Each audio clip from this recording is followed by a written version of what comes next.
ஜெய்ஸ்வாலோட அந்த run out, Jaiswal வந்து mid ஆஃப்ல அடிச்சுட்டு விட்டு போனாரு. ஆனா அது ஒரு ரிஸ்கியான ஒரு சிங்கிள். அதாவது இந்த டெஸ்ட் மேட்சுக்கு இப்ப 2 பேர் இருக்கக்கூடிய நிலைமைக்கு, டீம் இருக்கக்கூடிய நிலைமைக்கு அந்த ரிஸ்கி சிங்கிள் தேவையே கிடையாது. இதுல சுப்மன் கில்லோட கால், இதுல சுப்மன் கில் ஓடி இருக்கணும், சுப்மன் கில்லோட பிளேஸா ரிஸ்கி பிளேஸ் அப்படின்னு சொன்னாலும் பட் 2 பேருமே வந்து ரிஸ்கான ஒரு இடத்துல தான் இருந்திருக்காங்க. சரிங்க, பால ஃபீல்டர் எடுத்துட்டாரு, த்ரோ வந்து விக்கெட் கீப்பர் பக்கம் அடிச்சிட்டாரு. பட் இதுவே வந்து பாத்தீங்கன்னா அவரு ஜெய்ஸ்வால் பக்கம் அடிச்சிருந்தாருன்னா பாருங்க, இதுதான் அவருக்கு பக்கம், அது அவருக்கு தூரம். இந்த 3 ஸ்டெப் அவருக்கு கிளியரா தெரியும். இந்த இடத்துல ஜெய்ஸ்வாலோட காலும் ஒரு சூசைட் கால் தான். அங்க வந்து ஒரு 6 ரன்னு கூட கிடையாது. கில் ஒரு அழுத்திட்டு டக்குனு பின்னாடி பால பார்க்கும்போது பால பார்த்து நின்றாரு. அதனால வந்து பாத்தீங்க அப்படின்னா ஜெய்ஸ்வாலும் பின்னாடி பால பார்த்து நின்றுவாரு, நிக்கணும். ஓகேங்களா, ஆஹா நேரா பால் ஃபீல்டருக்கு தான் போகுது, ஃபீல்டர் வந்து எடுத்து அடிச்சா கில்ல காலி தான். இந்த இடத்துல வந்து ஜெய்ஸ்வாலும் காலி தான். அப்படிங்கும் போது அதாவது கில் இதுக்கு முன்னாடி ரோஹித் சர்மா ரன் அவுட் பண்ணதெல்லாம் வந்து எடுத்து வச்சுட்டு இப்பவும் பாருங்க ஜெய்ஸ்வாலை வந்து கில் ரன் அவுட் பண்ணியிருக்கிறாரு அப்படிங்கறத எடுத்து வச்சுட்டு பேசிட்டு இருக்காங்க. பாசு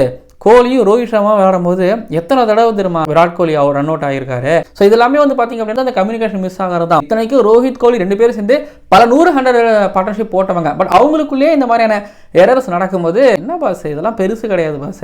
அன்ஃபார்ச்சுனேட்லி நான் சொல்லுவேன், ஜெய்ஸ்வால் வந்து ஒரு 100க்கான ஒரு தரமான ஒரு அடித்தளத்தெல்லாம் அமைச்சு வச்சுட்டு இந்த மாதிரி அவுட் ஆனதுல வந்து ஒரு வருத்தம்.